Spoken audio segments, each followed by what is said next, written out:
Village founder Hiraku Mashio awakens from a dream of dying from a terminal illness in his past life, then goes about his normal day running his farming village populated by demi-humans. In the past, the god of earth chose to reincarnate Hiraku as an apology for his unusually harsh life and painful terminal illness. Hiraku asked to reincarnate as a farmer as he loved watching farming shows in the hospital. God gifts him a powerful new body and the magic omnipotent farming tool, which can summon any tool he requires and can be used without growing tired.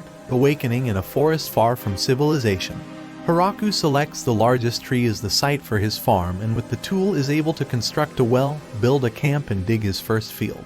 To his amazement, the tool causes crops to begin sprouting without planting seeds first. After a few weeks, he rescues a pair of wolves he names Kuro and Yuki, who gives birth same night to 4 puppies, adopting all the wolves to protect the farm from monsters, and eventually Hiraku begins harvesting his first crop.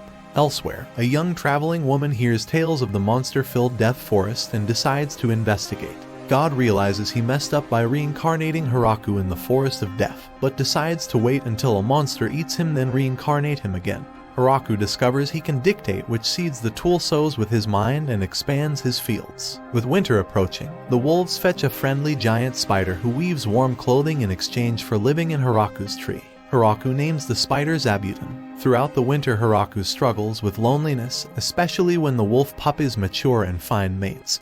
And even Zabuton reappears with 20 babies. In the spring, Hiraku discovers a weakened vampire child named Rue in the woods, and after donating his blood, she resumes her adult size. Rue is amazed by his crops, which are new to this world, and explains she is a medicinal researcher. But when nobles sent a troublesome person to steal her research, she hid in the forest. They become friendly, and Hiraku asks Rue to move in with him. Rue agrees, and they become engaged to be married. Hiraku adds a herb garden to his fields to assist in Rue's research. Elsewhere, another young traveling woman is looking for the Death Forest. An angel named Tia appears searching for Rue and is surprised to find her married to Hiraku. Tia reveals Rue has a bounty on her after she destroyed a town, though Rue insists it was justified since a noble kept her imprisoned there. Rue abruptly invites Tia to live with them, and after experiencing their farming life, she takes to it like a natural. The wolves have even more puppies, so Hiraku expands the farm to give them more space. Half of Zabuton's babies leave to find their own territory,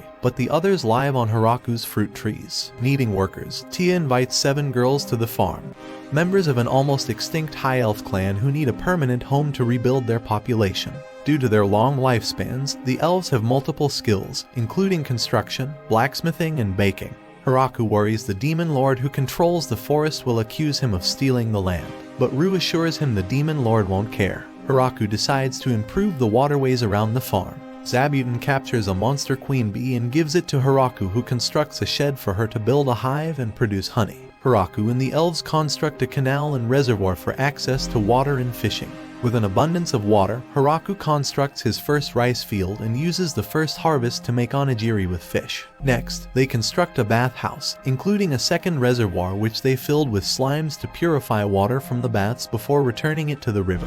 Hiraku is able to have a bath, but his relaxing bath becomes very stressful surrounded by 9 beautiful, naked ladies who insists on joining him in the bath. 5 additional elven girls make their way to the farm, so Hiraku decides to build more houses. The elves seem determined to begin having babies as soon as possible, worrying Hiraku as he is the only man among an increasing number of women.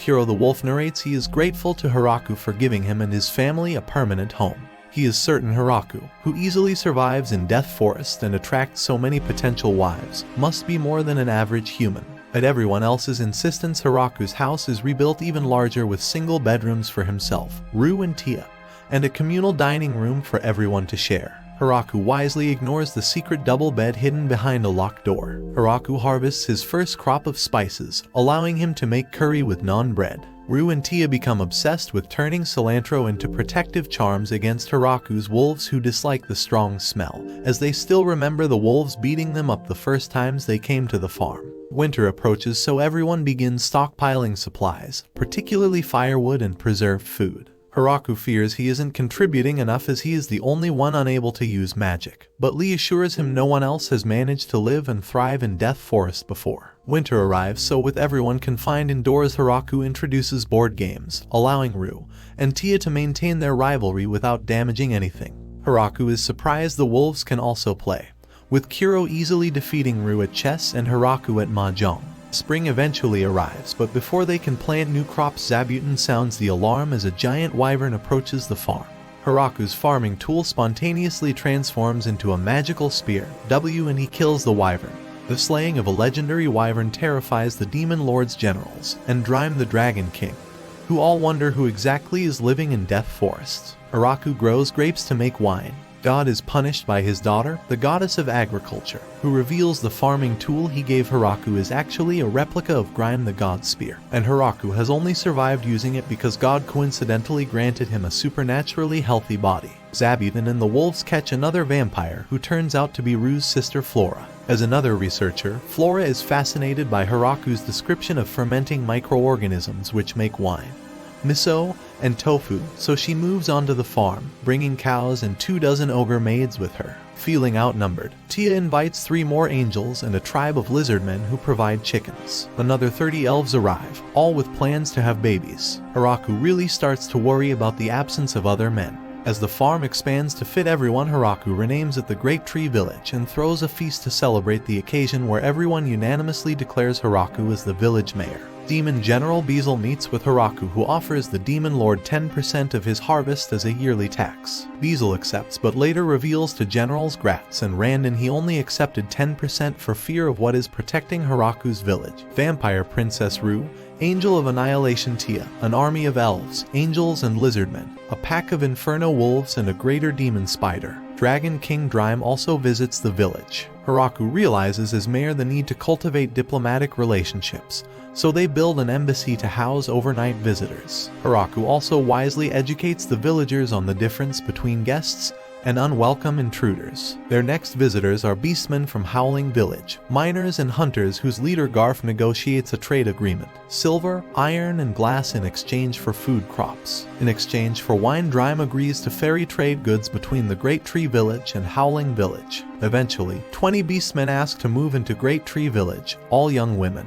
Hiraku finally puts his foot down and demands the beastmen send men to live in the village as well, only to find the men they send are boys too young to marry anyone for at least 10 years. As Sina and the other beastmen acclimatize to village life, Hiraku still worries about not being able to use magic. He later defeats a grappling bear and a bloody viper fighting outside the village, which he cooks for another village feast. With Flora's help, Hiraku creates mayonnaise and miso. Later, dwarves led by Donovan visit the village to trade Hiraku's wine for distillation technology, allowing the village to brew corn whiskey. The dwarves end up moving into the village too. Hiraku hopes the dwarves might want to marry, but they are only attracted to women with beards. 2 dragons appear and Hiraku almost kills one until Gucci frantically reveals they are Drime's daughter Lastismoon and wife Graphaloon. Graphaloon asks Lasti to stay in the village as a diplomat, hoping to avoid Hiraku becoming their enemy. Hiraku later assigns Lastismoon responsibility over all diplomatic relations, which the demon General Beazle finds out on a produce procurement mission. Terrified, Hiraku now commands dragons.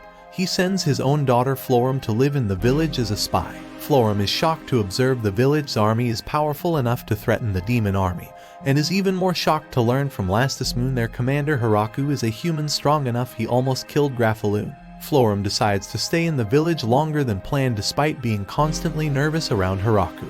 The village acquits a slime who drank a barrel of the village's precious wine. Autumn rolls in, and, over a hot pot, Hiraku misses seafood, so Florum and Lasti arrange to trade for fish with a merchant named Michael. As part of the deal, he requests to become Hiraku's purveyor, and manage all trade between Hiraku and the outside world. Hiraku senses Michael is trustworthy, though it is shown via comical flashbacks where Michael was terrified.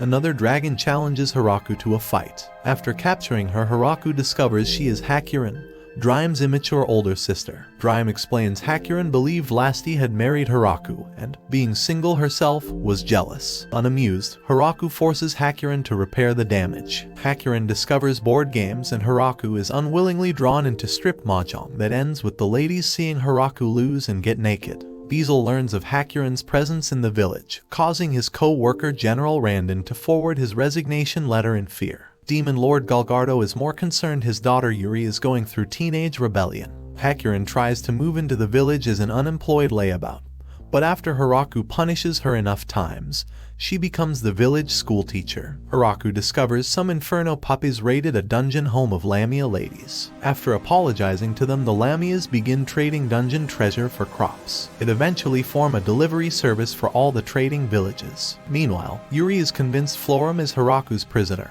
and plans to invade the Great Tree Village. Florum learns of Yuri's intentions, but Yuri has been lied to by ambitious but known simpleton demon nobility Rosalind, Clacase, and Roju. Florum secretly arranges for Yuri's army to be defeated, but not killed, by the Lamia ladies. As punishment, Florum moves Yuri and the idiots into the village to work as an atonement, though she hides their attempted invasion from Hiraku for political reasons. The trio try to escape but are always foiled by the Inferno wolves and demon spiders. The idiots grudgingly help Florum with the village's financial paperwork, becoming known as the Town Hall Trio. Learning the truth about the village, Yuri regrets almost invading and returns home satisfied. The trio decide to stay, preferring village life to demon court politics. Gulgardo is confused by Yuri's abrupt personality change and mistakenly thinks she has a boyfriend. 5 mountain elves led by Ym move into the village, using their fire magic to craft pottery goods. Florum foils a sneaky plot by the trio to seduce Hiraku. A dungeon is discovered where resides another bloody viper the elves want to hunt, as its meat can increase their chances of pregnancy. As winter comes, Rue falls ill and becomes bedridden. Due to her symptoms, Sina suspects Rue is pregnant with Hiraku's baby. As Rue's pregnancy progresses, Hiraku goes about his daily schedule of running the village, farm work, checking up on everyone, ensuring village security and combat training. A man suddenly appears who turns out to be vampire progenitor Vargreif, Rue and Flora's 4,000-year-old grandfather. Vampires usually have children by transforming another human into a vampire, so Rue's pregnancy is a rare occurrence. Having seen Hiraku's statue of the god who reincarnated him, Vargreif reveals he also met God once before being born as a vampire. He has forgotten most details since, to keep his sanity over his eternal lifespan, he erases his memories every few centuries. Hiraku carves Vargreif a copy of the statue, which Vargreif secretly donates to the temple of the god of creation. The priests are so entranced by such an accurate likeness of God they let it be known the Great Tree Village is under their protection. To celebrate Rue's pregnancy, Vargreif sends the village an expensive grand piano. The trio are too nervous to play it, so Hiraku ends up buying a cheaper version for them to practice on first, though regrets it when their practicing prevents him from a good night's sleep. Rue's pregnancy continues. In solidarity, the village gives up alcohol until Rue can drink again. Rue's labor and delivery period is an uneasy time for Hiraku, as he was banished from the house for the time being, so he wanders the farm until Rue gives birth to their son Alfred, a half-vampire, and Hiraku is overjoyed at being a first-time parent. Hiraku decides the village needs its own currency as their current system of trading goods is no longer sustainable, so he forges Great Tree coins and gives 3 to every villager, though there is some confusion regarding exactly what 1 coin is worth. To celebrate Alfred's birth, a grand feast is held and the dwarves produce a celebratory wine to be saved until Alfred is old enough to drink. Beazle finally declares the Great Tree Village to be too powerful to ever defeat, and plans to become allies instead. Elgardo throws a tantrum, mistakenly thinking Beazle wants to arrange a political marriage between Yuri and Hiraku. Hiraku receives requests from almost 200 people wishing to move to the village to escape wars or persecution, leading to a decision to build an entire second village nearby to house them all, Great Tree Village 2.